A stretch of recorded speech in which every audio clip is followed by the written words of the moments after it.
Hey, in this video we're going to be learning how to do the bodyweight squat. So if you've already been through the hip hinge, the stage squat, the guided squat, and you're really comfortable with all of those, you're probably ready for the full bodyweight squat at this point. So it's just the same as everything you've already done, but without any of the support. It's all you now, okay? So I'll show you what we want. Feet about shoulder width apart. Hands, do whatever you want with them. I prefer to hold them here sometimes I put them out here. It doesn't make a difference.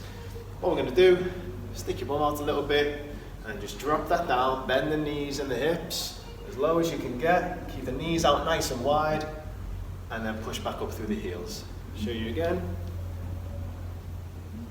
So what we don't want is this sticking out. What we don't want is just a little bit of movement.